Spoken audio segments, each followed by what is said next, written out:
HAT stands for hard work. Not hard work doesn't pay, smart work does. And you've heard it a million times, but most of the time we don't know what's the distinction between them. Hard work is where you are basically just working more hours, right? So 10, 12 hours a day, you're just working, you're going at it. That's hard work.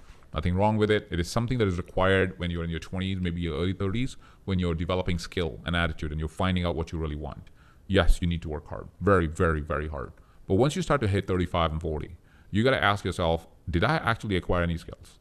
Because if you did, you better switch to what is called smart work. Smart work is your ability to do the most important things in a short period of time, because nothing else matters. Your ability to simplify is what really creates momentum. See, many people get fascinated when they learn that I only work maybe 4 hours a day for 4 days a week, maybe 5 sometimes, right? Except for odd days sometimes, like today we have to do this on a Sunday.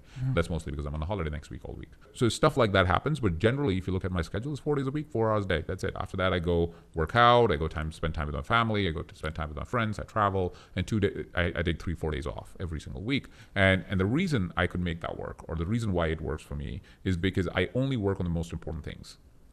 Right? Because I've acquired skills at this point, and I keep acquiring them consistently, that I don't have to do everything else. I have to only do those very important things because that moves the needle a lot more than anything else.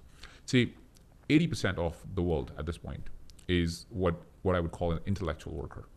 An intellectual worker is somebody who takes in information, processes it, and spits out a different set of information.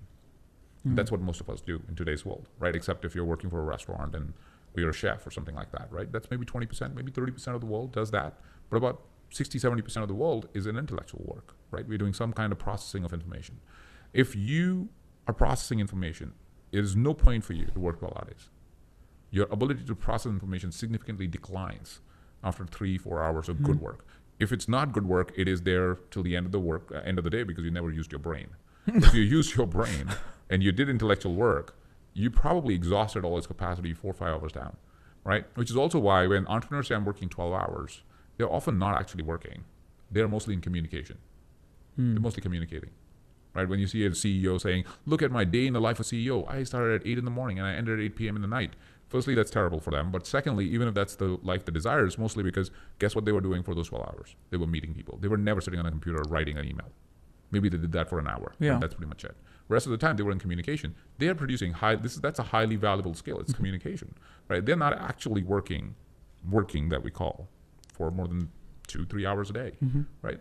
On their computer? No, they never. And that's what exhausts you. Communication doesn't exhaust you. You sitting down having an intellectual conversation stimulates you. Yeah. You can do that for 12-hour days.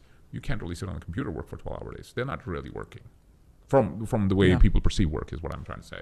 So you have to switch from hard work to smart work at some point in your career. The first 5-10 years of your career, maybe 15 years of your career, you will be working hard. But that's mostly because you're acquiring those skills. It's not actually that you're working, you're acquiring skills. And if you're not acquiring skills, you got to question the work you're doing.